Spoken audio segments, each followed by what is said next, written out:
Chers amis, le bonjour, bienvenue dans cette suite de vidéos consacrée à la programmation en Java sous Processing. Et dans cette vidéo, je propose qu'on mette en place et le score et les points de vie. Mais avant de réaliser ceci, je vous propose qu'on revienne un tout petit peu en arrière par rapport à la matrice. Donc vous vous souvenez, on avait créé un objet matrice dont le propos était de contenir tous les blocs. Et dans l'objet matrice, on avait une méthode qui était boolean isColliDat, celle qui est en face de vous, qui a pour fonction de vérifier que la balle arrive en collision par rapport à un certain bloc contenu dans la matrice. Et on avait fait des petits tests, on avait parcouru la boucle, on avait fait des tests, et quand un bloc rentrait la balle, on avait fait le bloc actuel qui s'appelle item, set, state, block, state to shed. En fait, on change l'état du bloc. Mais j'avais oublié que dans la classe bloc, qui est ici, on a une méthode qu'on avait prévue qui était toShed. Et quel est le but de la fonction toShed? Eh bien, c'est de changer son état en toShed, tout simplement. Donc, utilisons cette fonction. Et pour ça, c'est très simple. Il suffit de dire maintenant simplement item.toShed. Et de fait, on va changer l'état de notre bloc en toShed. D'accord? Deuxième chose, il serait plus judicieux. Donc ici, d'un fois, on avait remis, c'est quand tous les blocs ont détruit, on remet la variable qui contient le nombre de blocs encore vivants, disons, ou visibles, on l'avait mis juste après le new wave. Il serait plus judicieux d'abord de remettre à zéro ou de remettre le nombre de blocs en fonction du bloc existant dans la matrice et ensuite de faire un new wave. Ça me semble un peu plus logique que de mettre une nouvelle wave et de mettre après les blocs à nombre de colonnes fois 1. Donc voilà les deux petits changements. Je pense que ces deux changements ne vont pas influencer énormément sur le jeu. Vérifions. CTRL-S, CTRL-R. Donc j'ai toujours... Alors ce que je vous ai fait aussi, pardon, je ne vous ai pas dit, je vous ai affiché... Alors, attends, on va faire skip. On va aller dans la balle. J'ai affiché également tous les rectangles de collision des éléments. C'est-à-dire que dans, ici, render, je fais un super render debug pour la balle. Et de même, je fais un rendu du bloc de collision pour les blocs.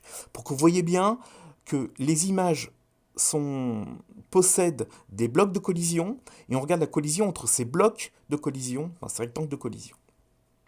Donc de fait, j'ai affiché tous les rectangles de collision. Donc CTRL-S, CTRL-R. Donc ici, vous voyez l'image autour, un rectangle de collision. Tous les images possèdent un rectangle de collision, et la balle également, et le paddle également. Donc on teste en fait la collision à partir de ces rectangles de collision. C'était pour vous les montrer. Donc le paddle se déplace toujours vers la gauche ou vers la droite.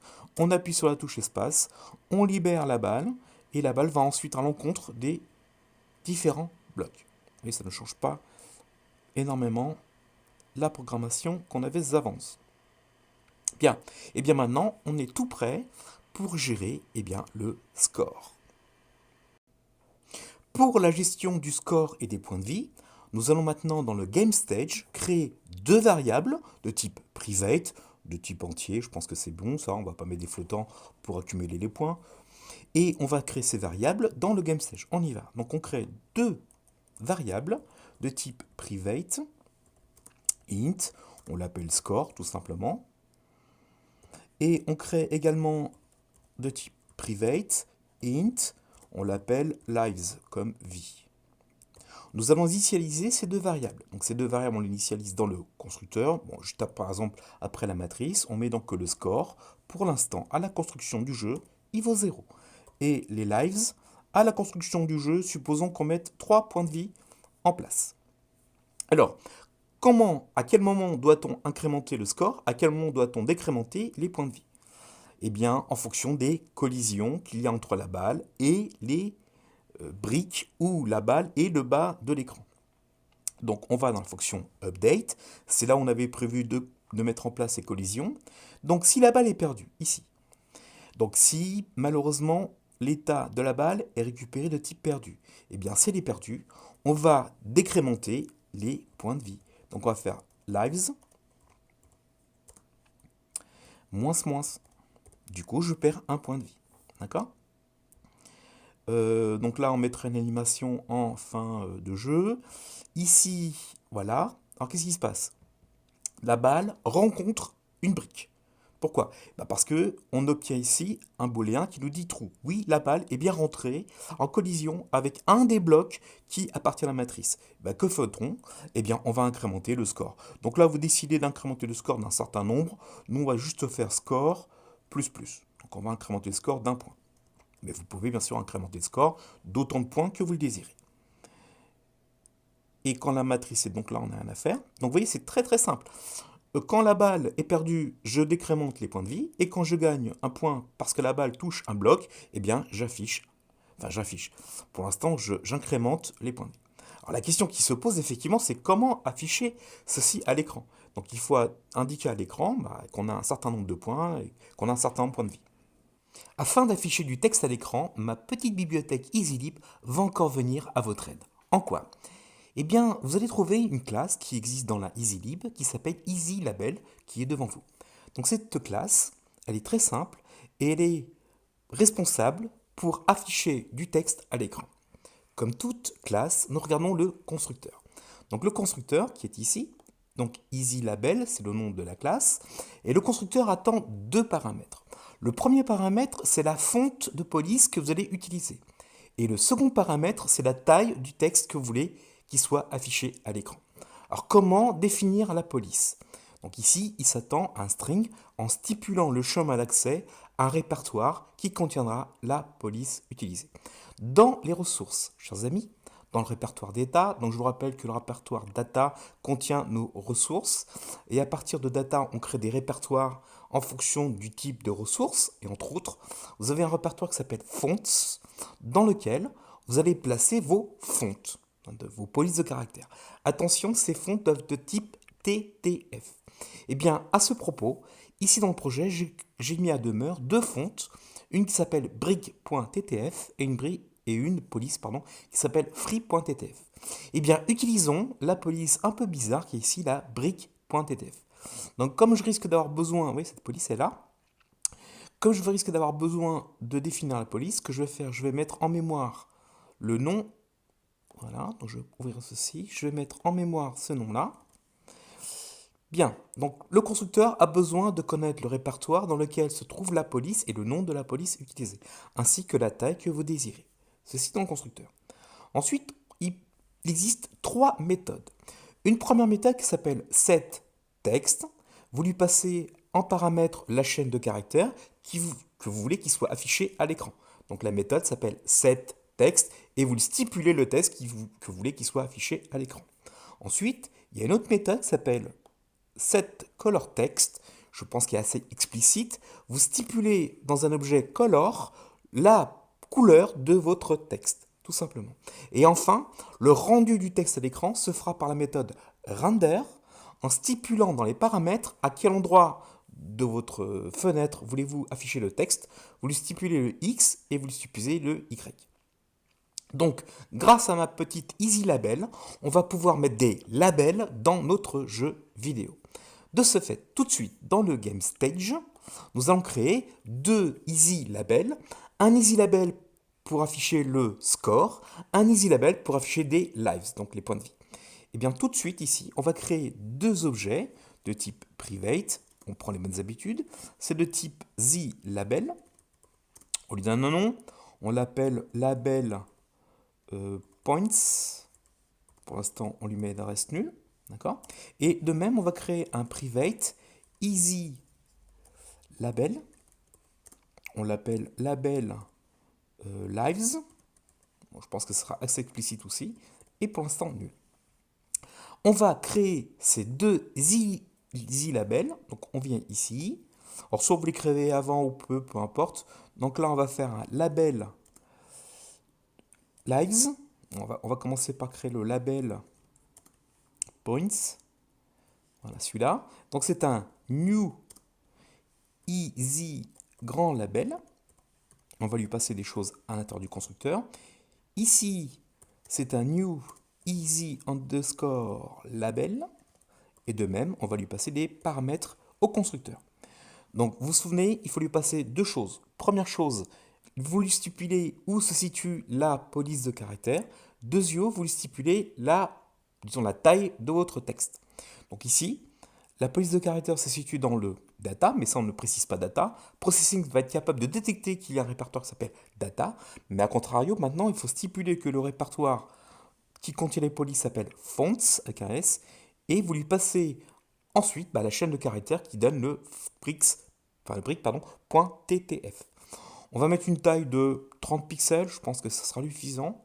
Et en dessous, je vais faire la même chose. Donc je vais faire ici, entre cotes, je lui passe une chaîne de caractères en stipulant que c'est le répertoire qu'il aille dans data, puis dans fonts, et enfin qu'il aille récupérer la brique.ttf. Donc si vous voulez mettre des polices dans vos jeux, prenez des polices qui sont de type TTF. Donc vous lancez votre navigateur préféré et vous cherchez des polices de caractères de type TTF. Et là, on va mettre une taille aussi de temps. Bien.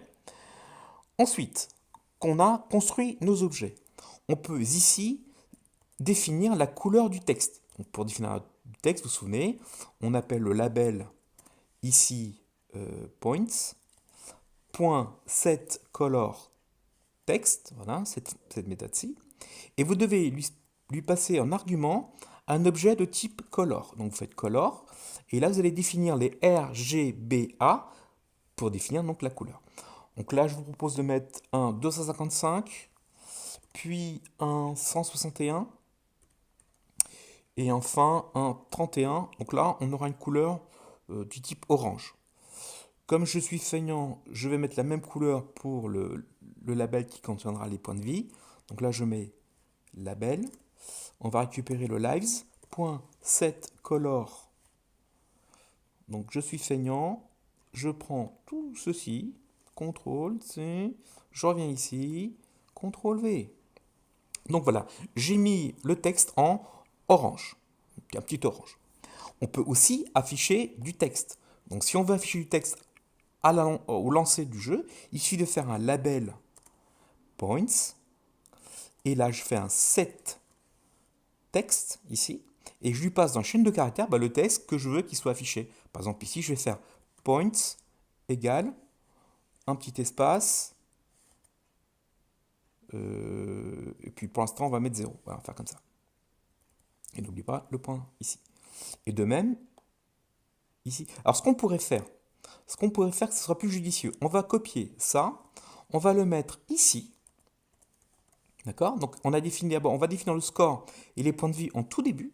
De fait, maintenant ici, je vais concaténer à partir de cette chaîne de caractères, il va afficher points égale, et je vais lui demander de rajouter à la chaîne de caractères, eh bien, le score. Donc pour l'instant, le score valant 0, on va voir à la... c'est pas, il n'y a pas de S. Ici, le score valant 0, il va afficher point égal, un blanc, et puis plus loin, plus loin, il va mettre 0. De même, dans mon label lives, .set color, set text, pardon, je vais y passer comme chaîne de caractères lives, je crois que ce serait bien comme ça, lives égale un espace, et de même je vais concaténer avec ma variable qui s'appelle lives. Donc de fait, je vais avoir un texte qui va s'appeler lives égale un blanc et le nombre de vies actuel qui est de 3. Bien. Alors après on mettra à jour bien sûr ces deux labels, mais pour l'instant on va faire un rendu à l'écran. Pour rendre nos labels, on va dans la méthode render de notre game stage. Donc il suffit ici. Donc on va rendre le texte tout à la fin. Il suffit de faire un label points.render et il s'attend à ce que vous lui passiez en X et en Y la position de ce rendu de label. On va le positionner les points, on va les mettre à 20 pixels en X, 20 pixels en Y. On changera si c'est pas au bon endroit. On va faire un CTRL-C, CTRL-V comme d'habitude. Vous commencez à comprendre. Alors on va faire un petit mise à jour là. Là on va mettre des lives. Et on va faire un render. Et on va les positionner cette fois à la fenêtre maximum moins 200. D'accord? Donc il va se situer plutôt à droite de mon écran, à 200 pixels du bord droit de mon écran, et le Y est toujours à 20. Bien, si ma fonction, mais si deux classes fonctionnent, on doit maintenant apparaître deux labels. Un label qui affichera les points en haut à gauche, un label qui va afficher les points de vie qui se situent en haut à droite. pomme S, pomme R.